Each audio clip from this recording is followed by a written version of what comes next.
Hello बच्चों, achievers academy Kairana में आपका स्वागत है। तो बच्चों, आज हम जो पढ़ रहे हैं क्लास 12 की फिजिक्स स्टडी कर रहे हैं। चैप्टर चल रहा है आपका इलेक्ट्रिक कैपेसिटर, वैद्युत धारिता। और वैद्युत धारिता में अब जो हम पढ़ रहे थे, जो स्टडी कर रहे थे, समांतर प्लेट संधारित्र हम स्टडी कर रहे हैं। समांतर प्लेट संधारित्र की हमने सबसे पहले शुरू में डेफिनेशन देखी, तैयार कैसे होता है समांतर प्लेट संधारित्र। उसके बाद हमने उसमें छोटा सा एक डेरिवेशन किया, उसकी धारिता निकाली। ठीक है, अब अगर आपको समांतर प्लेट संधारित्र दे रखा है और आपको धारिता निकालनी है, कब कि एक ऐसी स्थिति देती है कि उसके बीच में कोई एक प्लेट रखी हुई है। उसके बीच में क्या रखी है बच्चे? प्लेट रखी हुई है, या आंशिक पराविद्युत युक्त भरा हुआ है। ये कितना है? कैपिटल के है। अब ये जो इसका हमने वैद्युत क्षेत्र माना वो E2 माना, और जो बाहर है आपका, ये बाहर का जो पृष्ठ है, इसका कितना हो जाएगा? तो दो पृष्ठ जनरेट हो जाएंगे इसमें। ठीक है, एक्स और वाई दो प्लेट रखी हुई है। इधर प्लस के आवेश आपके दे रहे हैं ऐसे। ठीक है, इधर ये क्या आपका, ये ग्राउंडिंग हो रहा है जैसे पहले था। अगर हम दोनों प्लेटों के बीच की दूरी स्मॉल डी माने और जो आंशिक पराविद्युत इसके अंदर भरा है उसकी मोटाई स्मॉल टी माने। ठीक है, और अब कंसिडर करना है हमें इसकी धारिता। ठीक है बच्चा, यहाँ से जो स्मॉल टी है ये हमेशा याद रखना कि स्थिति क्या है आपकी, कि स्मॉल टी आपका छोटा है स्मॉल डी से। ये वाली कंडीशन आपके यहाँ से है कि डी आपका स्मॉल टी से बड़ा है। ठीक है बच्चा, जैसे आप प्लस क्यू आवेश देते हैं और माइनस क्यू आवेश आप देते हैं, तो उस स्थिति में क्या होगा आपका कि प्लस क्यू आवेश देने के कारण जो पृष्ठ आवेश घनत्व है वो सिग्मा जनरेट होगा, और माइनस क्यू आवेश के कारण जो पृष्ठ आवेश घनत्व है वो कितना होगा आपका? माइनस सिग्मा जनरेट होगा। ठीक है भाई, तो सिग्मा बराबर होता है आपका, ये सिग्मा बराबर क्या होता है आपका? क्यू अपॉन ई। सिग्मा बराबर क्या होता है? क्यू अपॉन ई। अगर मैं यहाँ पर क्या करूँ, प्लेटों के बीच की दूरी कंसीडर करूं और वैद्युत क्षेत्र की तीव्रता निकालूं। अगर मैं सबसे पहले वैद्युत क्षेत्र की तीव्रता E1 कंसीडर कर रहा हूं, ठीक है, E1 कंसीडर करने के लिए क्या करेंगे, कैसे लिख दूं आपको? ठीक है, ये दूरी कितनी हो जाएगी इसके लिए कंसीडर करें, इस वाले भाग के लिए। ठीक है, T ये है, D है। अगर पूरे D में से T माइनस कर दूं तो ये बाहर का क्षेत्र आपका बच जाएगा। ठीक है, तो हम क्या देंगे कि E ये E1 रहेगा। ठीक है बच्चा, तो अगर मुझे E1 का मान निकालना, कैसे लिखेंगे? प्लेटों के बीच D माइनस T दूरी में वायु क्षेत्र तथा T दूरी में पराविद्युत क्षेत्र है। प्लेटों के बीच वायु क्षेत्र में वैद्युत क्षेत्र तीव्रता, प्लेटों के बीच वायु क्षेत्र में निकाल लो पहले, के बीच वायु क्षेत्र में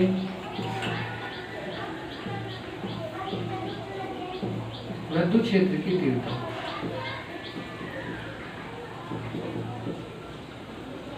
E1 बराबर हो गया आपका सिग्मा अपॉन एप्सिलॉन जीरो।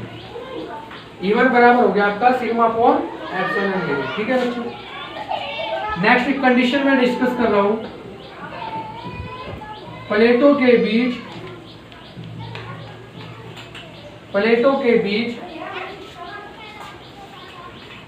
परावैद्युत क्षेत्र में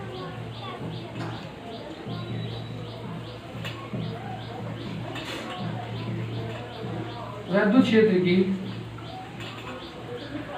तीव्रता अभी हम कंसिडर कर रहे हैं। तो बच्चों E2 बराबर हो जाएगा आपका sigma upon k epsilon zero. ये आपको बात समझ में आ गई होगी। ठीक है, अगर हम क्या करें कि प्लेटों के बीच वैद्युत विभवांतर निकालें,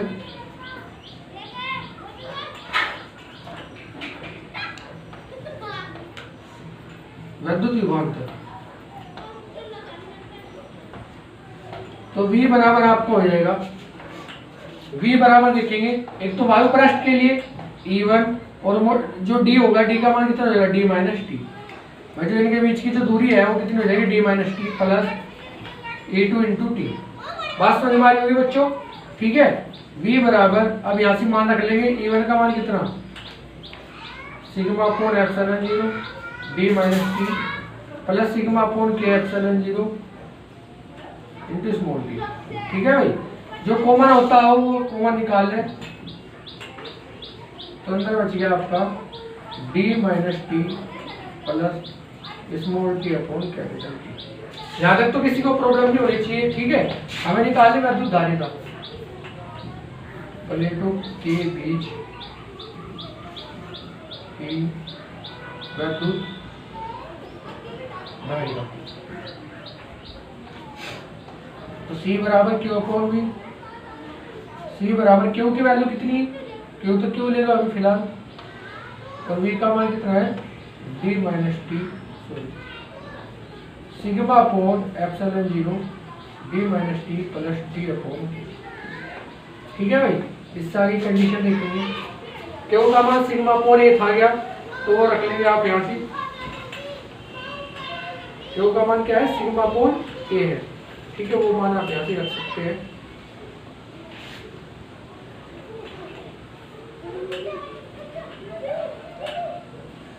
सिग्मा का मान क्यू अपॉन ए रखे अगर आप तो इसे सोल्व करें। बच्चों थोड़ा जो है ना तबीयत थोड़ी खराब है, लेकिन फिर भी आपकी क्लास लेनी जरूर थी। ठीक है, तो क्यू अपॉन ए आ गया आपका D minus t plus t upon capital के। अब देखो क्यू से क्यू गया, जो ऊपर जाता है उसे ऊपर ले जाओ, epsilon 0 a upon d minus t plus t upon k. एक तो फॉर्मूला आपका ही निकल आ गया।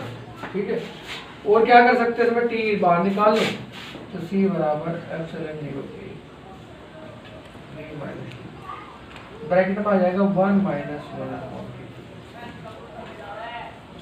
ठीक है, बात समझ में आ रही होगी। हमेशा याद रखना कि जो के का मान होता है ग्रेटर देन 1 होता है। के का मान कितना होता है आपको, ग्रेटर देन 1 होता है, इसलिए जो 1 माइनस 1 अपॉन के है ऑलवेज क्या होगा, ये ऑलवेज पॉजिटिव होगा। ठीक है, हमेशा आपका धनात्मक होता है। बात समझ में आ गई होगी भाई, क्लियर है। ठीक है, अगर कोई केस ऐसा मिल जाए आपको कि जहां पर आपका जो डी है, जो आप डी है वो क्या लेके चल रहे हैं कि कह रहे हैं कि दो समांतर प्लेटों के बीच मोटाई की धातु की पट्टी का रख दी जाए, किस मोटाई की, जहाँ डी बड़ा है टी से, तब संधारित्र की धारिता कितनी हो जाएगी आपकी। ठीक है, बात समझ में आ गई।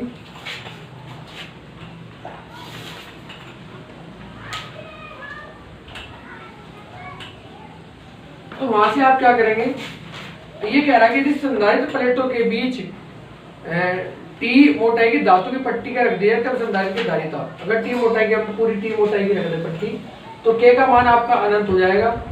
ठीक है, और ये आपका फॉर्मूला निकल कर आ जाएगा सी बराबर एप्सिलॉन 0 डी माइनस टी। अतः समांतर प्लेट संधारित्र की प्लेटों के बीच टी मोटाई की धातु की पट्टी का रखने पर प्लेटों के बीच की प्रभावी दूरी डी माइनस टी हो जाती है। बात समझ में आ गई, तो के का मान अनंत हो जाता है उसके लिए। ठीक है, वो केस आप अपने से देख लीजिए।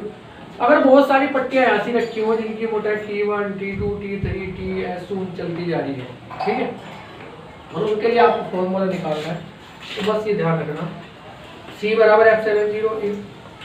ठीक है भाई, बात समझ में आ रही है, C बराबर एप्सिलॉन 0। अब देखो यहाँ से यहाँ तक सारी पट्टियां रखी हैं, बहुत सारी पट्टियां आपने रख दी इसमें। मैं कुछ एक अलग ही डेरिवेशन इसमें बता रहा हूँ, ऐसे रखी जा रही है, ऐसे रखी जा रही है, ऐसे रखी जा रही है, ये T1 हो गया, T2 हो गया, बहुत सारी पट्टियां रखी हुई। तो यहाँ एक कंडीशन बन के आएगी आपकी कि यहाँ से कि T का मान हो जाएगा यहाँ से T1 plus T2 plus T3, समझना, और ये किसके बराबर हो जाएगा, D के। अब अगर मैं यहाँ D माइनस डी रख दूँ प्लस, अब यहाँ की तरह T1 बटे K1, T1 बटे K2, ऐसा होगा आपका T3 बटे K3 प्लस 2 चल रहा है, ये इससे कट जाएगा।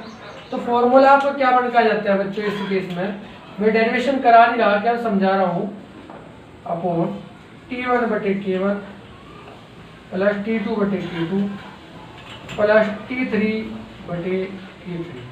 बात समझ में आ गई बच्चा, प्लस 2 तो C का फॉर्मूला आपका बन जाएगा ये कि epsilon 0 A upon T1 upon K1 plus T2 upon K2 plus T3 upon K3 plus 2।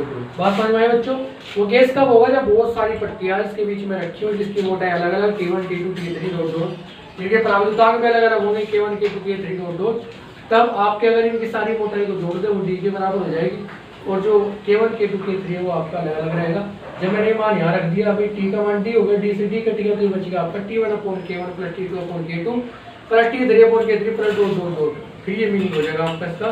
ठीक है, तो मीन्स क्या है कि अगर मैं ये मान रख दूं तो ये बन जाएगा आपका C बराबर epsilon 0 A T1 upon K1 plus T2 upon K2 plus T3 upon K3 plus 2।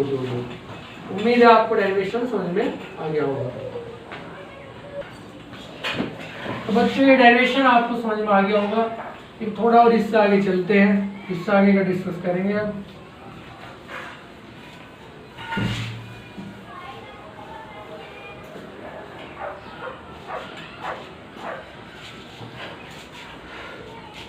Next आप इसमें स्टडी करेंगे गोले संधारित्र कि गोले संधारित्र आपका क्या होता है।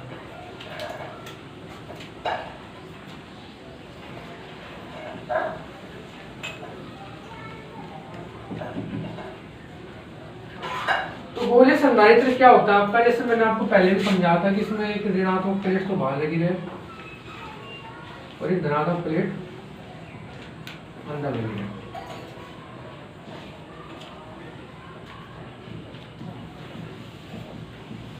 ये धनावेश प्लेट आपकी और ये आपके इधर ऋणावेश प्लेट इसमें लगी हुई है, जिसके बिना तो आपका जो है तैयार होना ही बात समझ में आ गई। और एक स्टैंड लगा देंगे इसमें जो है अलग अलग पृथक कर रखे और कसे रखता है।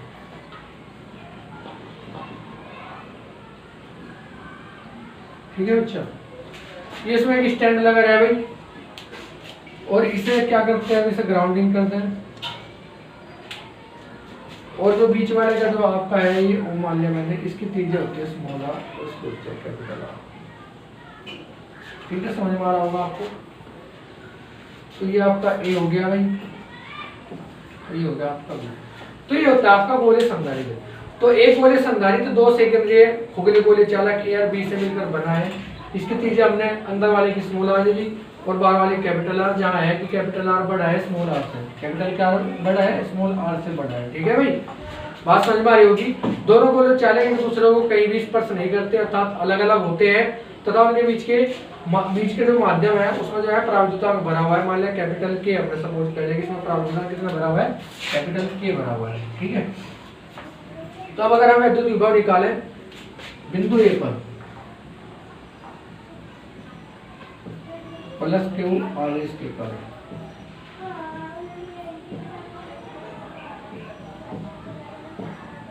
विद्युत विभव ये हमें निकाल रहे, तो ये बराबर हो जाएगा 1/4 पाई एप्सिलॉन 0 तो कोण। ठीक है बच्चे, समझ में आ गया होगा। अगर बिंदु बी पर निकाले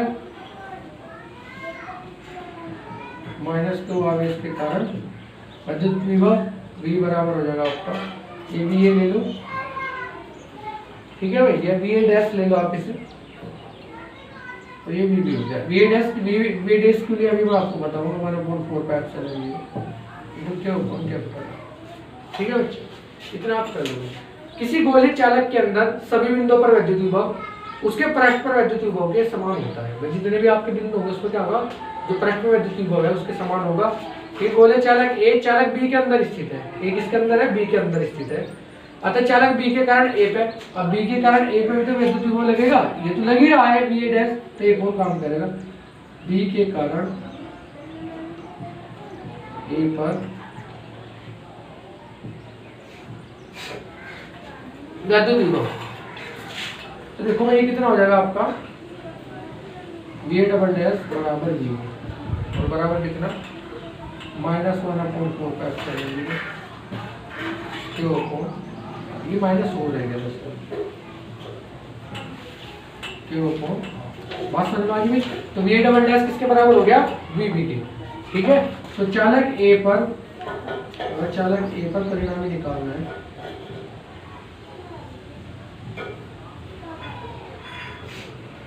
तो VA बराबर हो जाएगा VA dash plus VA double dash. VA dash का मान रख देंगे, VA डबल डैश का मान रख देंगे बच्चा, तो VA डैश का मान 1/4 पाई एप्सिलॉन 0 क्यों कोई स्मॉल आर -1/4 पाई एप्सिलॉन 0 क्यों कोण कैपिटल आर। ठीक है बच्चों, जो कॉमन आपका उसे कॉमन ले लो, एक और ले लो कि के पराविद्युतांक ले लेते तो यहाँ के लेके चलिए साथ में कि VA बराबर आपका हो गया 1/4 पाई एप्सिलॉन 0 के कॉमन, क्यों भी कॉमन है, ब्रैकेट में बचेगा 1/r - 1/4 कैपिटल आर। क्लियर है भाई। अब हम क्या करेंगे, इसमें एलसीएम ले लो, एलसीएम आ गया स्मॉल आर कैपिटल आर, ऊपर बचेगा r - स्मॉल आर। ठीक है बच्चों, यहाँ तक तो कोई दिक्कत नहीं होगी। ठीक है, समझ में आ गया, क्लियर है भाई। ठीक है, तो अब देखिए गोले चालक बी जो है आपका वो पृथ्वी से संबंधित है।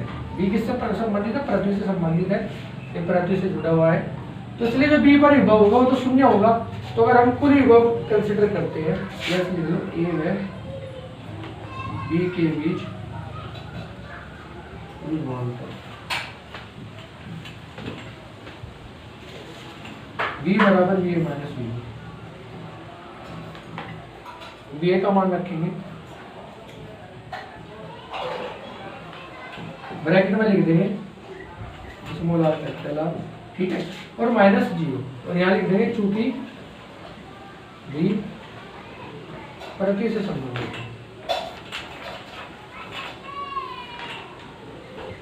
प्रति से संबंधित है, तो v बराबर हो जाएगा आपका, देखो अगर प्रति संबंधित 0 आ गया तो v बराबर हो जाएगा आपका k अपॉन 4 पाई एप्सिलॉन 0 के capital R minus small r upon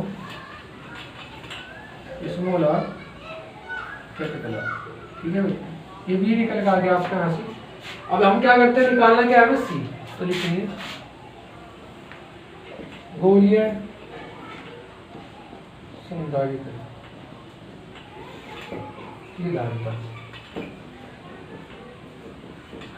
सी बराबर होता है फॉर्मूला के अपॉन बी, सी बराबर के अपॉन 4 पाई एप्सिलॉन 0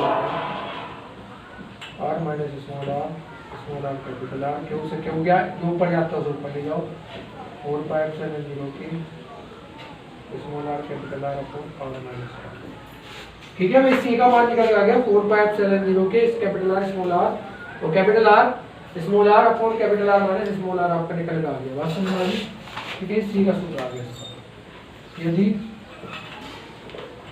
वायु या निर्वात माध्यमों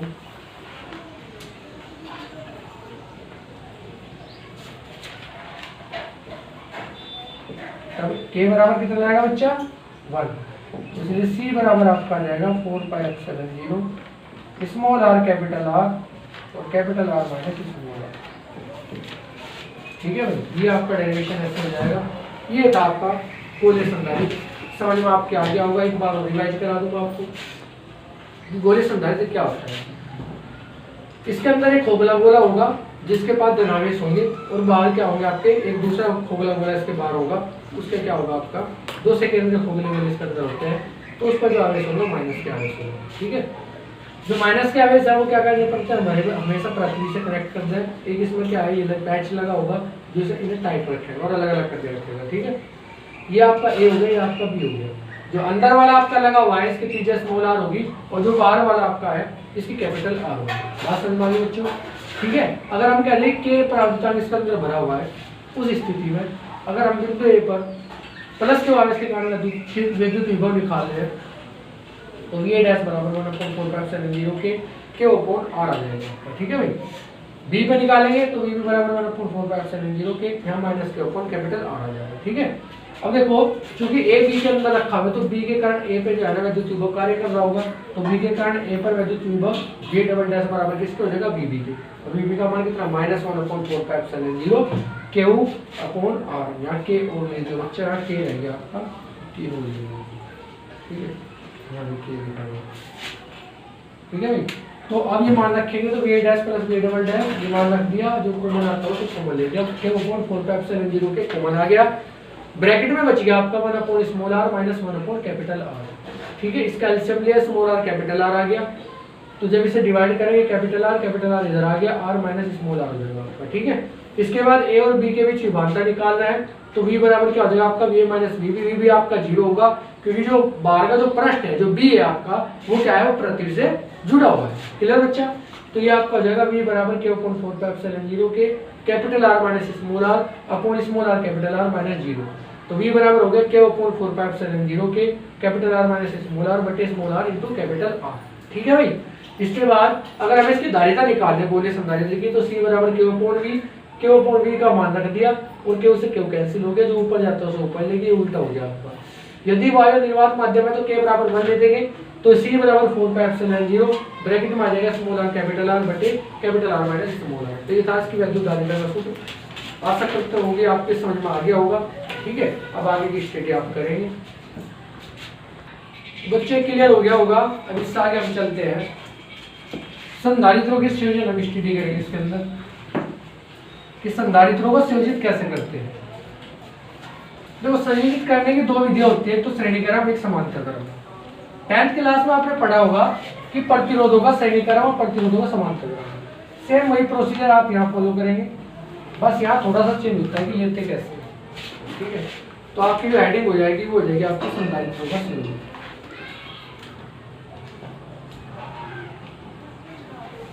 संधारित्रों का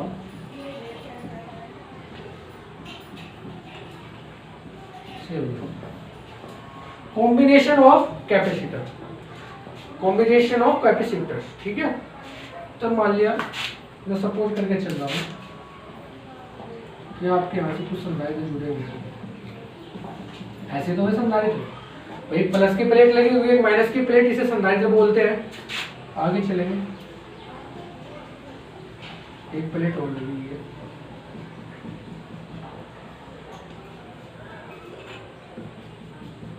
ऐसे जो है ना कुछ प्लेटें आपकी लगी हुई है, ठीक है बच्चा। मान लो 3 प्लेट आपकी यहाँ लगी हुई है, हम सपोज करके चल रहे हैं, वैसे तो बहुत सारी लगी होंगी, कोई दिक्कत नहीं, हम 3 से फॉर्मूला डिराइव कर लेंगे, निकाल लेंगे, ठीक है भाई। एक बिंदु ए हो गया, प्लस क्यू आवेश हो गया आपके इधर, और आपका इसका जो विभव है V1 है, इसका विभव V2 है, इसका कितना है V3 है। तो V1 V2 आपके जो है ना V3 आपके विभव होगी, ठीक है। कुल विभव की बात करूँ, मान लें यहाँ से यहाँ तक का, तो ये कैपिटल V हो गया। मैं हेडिंग डालूंगा संधारित्रों का संयोजन में नंबर 1 श्रेणीक्रम, सीरीज कॉम्बिनेशन, ठीक है भाई। तो श्रेणीक्रम संयोजन में हम पढ़ रहे हैं कि श्रेणीक्रम में कैसे जोड़ते हैं। तो यहाँ भी आपने क्यू आवेश होगा, यहाँ भी क्यू, यहाँ भी क्यू, यहाँ भी क्यू आवेश, यहाँ भी क्यू आवेश, ठीक है। समझ में आ रहा होगा आपको बच्चा, ठीक है। बिंदु भी हमने मान लिया और ये आपका प्रतिशत कनेक्ट है बिंदु भी। अब मैं क्या करूँगा समझिए, ठीक है। अगर मैं इसका अलग अलग पहले तो थोड़ी जो है छोटी सी थोड़ी मैं इसमें बता दूं लिखना क्या है, कैसे कैसे मान के चलेंगे। लिखेंगे कि माना 3 संधारित्र जिनकी धारिताएं C1, C2 और C3 है, परस्पर श्रेणीक्रम में संयोजित है। पहले संधारित्र को प्लस को आवेश दिया गया है तथा तीसरे संधारित्र की बाहरी प्लेट से प्रत्युत संबंधित कर दिया गया है। बाहरी प्लेट को क्या कर दिया, प्रत्युत संबंधित कर दिया। प्रत्येक संधारित्र की प्लेटों पर जो आवेश है वो स्मॉल लिखे हुए हैं और विभवांतर क्या है V1, V2 और V3 है, ठीक है। इसका करने के बाद संधारित्र प्लेटों के बीच विभवांतर निकाल लेंगे।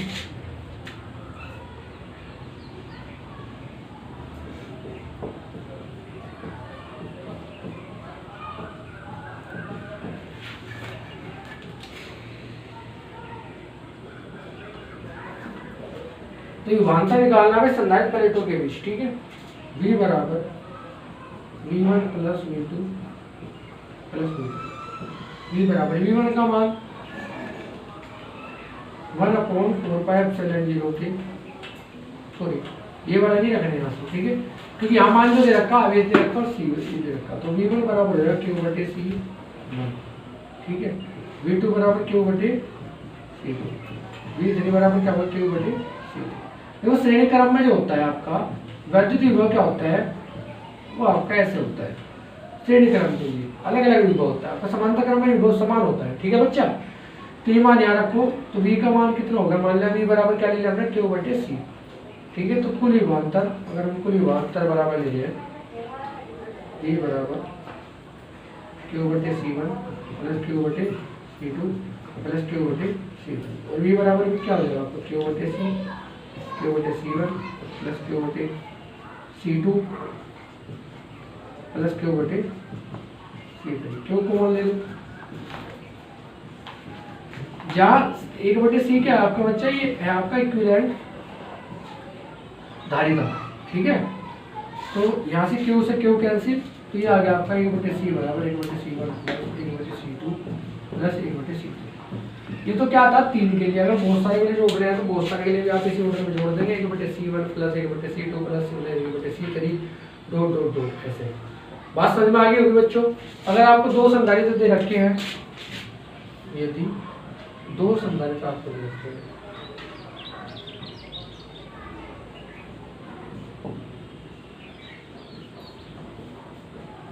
तब 1/C बराबर 1/C1 प्लस 1/C2 1 बटे सी बराबर C1 C2 लघुत्तम आ जाएगा, ऊपर आ जाएगा C2 प्लस C1, उल्टा कर देंगे C बराबर आ जाएगा C1 C2 अपन C1 प्लस C2। जब आप न्यूमेरिकल करोगे तो इस फॉर्मूले से करोगे, ठीक है, समांतर के लिए अगर दो आपको दे रखे हैं संधारित्र, ठीक है बच्चा, तो समझ में आ गया होगा। तो श्रेणी क्रम में क्या होता है समझेंगे कि संधारित्र के श्रेणी क्रम संयोजन की तुल्य धारिता का व्युत्क्रम संयोजन में प्रयुक्त प्रत्येक संधारित्र की धारिताओं के व्युत्क्रमों के योग के बराबर होता है। ये लाइन आप बाद में इसमें लिख सकते हैं अगर आपका एग्जाम में आ गया, ठीक है। दोबारा मैं बता रहा हूँ कि संधारित्रों के श्रेणी क्रम संयोजन की तुल्य धारिता का व्युत्क्रम संयोजन में प्रयुक्त प्रत्येक संधारित्र की धारिताओं के व्युत्क्रमों के योग के बराबर होता है, ठीक है बच्चा। तो ये था आपका श्रेणी क्रम संयोजन। अब हम पढ़ेंगे समांतर क्रम संयोजन।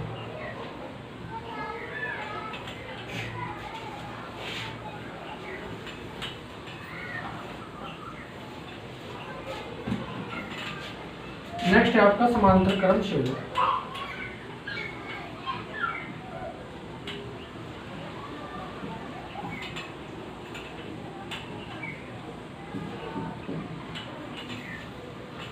कॉम्बिनेशन ऑफ पैरेलल कॉम्बिनेशन में बोल लेते हैं, ठीक है।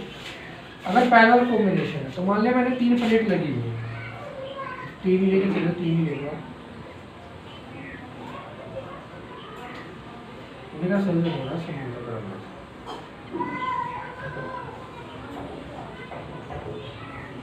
ठीक है बच्चा, ऐसे लगेगा प्लस के वाले से बिंदु हो गया,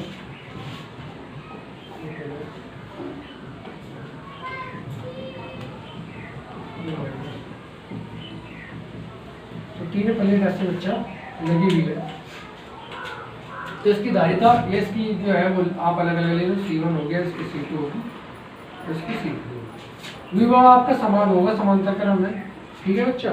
और क्या होगा आवेश, आवेश में आपका क्या होगा Q1 और Q2, Q1 इसका Q2 होगा, ये समांतर क्रम है। समांतर क्रम में क्या होता है आपका आवेश अलग अलग होता है, ठीक है बच्चा। ठीक है, अगर आपको प्रति से कनेक्ट करने के हर बार करते आ रहे हैं तो डायग्राम समझ में आ गया होगा, ठीक है। तो मान लेंगे 3 संधारित्र जिनकी धारिता C1 और C2 और C3 है, परस्पर समांतर क्रम में जुड़े हुए हैं। बिंदु A पर हम जो है एक प्लेट संधारित्र प्लेट का प्रत्येक बिंदु A मान लिया हमने, और बिंदु B पे जो है वो बिंदु B को हमने अर्थिंग कर दिया, ग्राउंडिंग कर दिया। तीनों का आवेश अलग अलग होगा क्योंकि समांतर क्रम संयोजन है, Q1 Q2 Q3 होगा, और जो विभव है वो आपका समान होगा VV, ठीक है। बात समझ में आ गई। अब मैं क्या कर रहा हूँ, शॉर्ट में कर रहा हूँ कि संधारित्रों की प्लेटों पर आवेश, संधारित्रों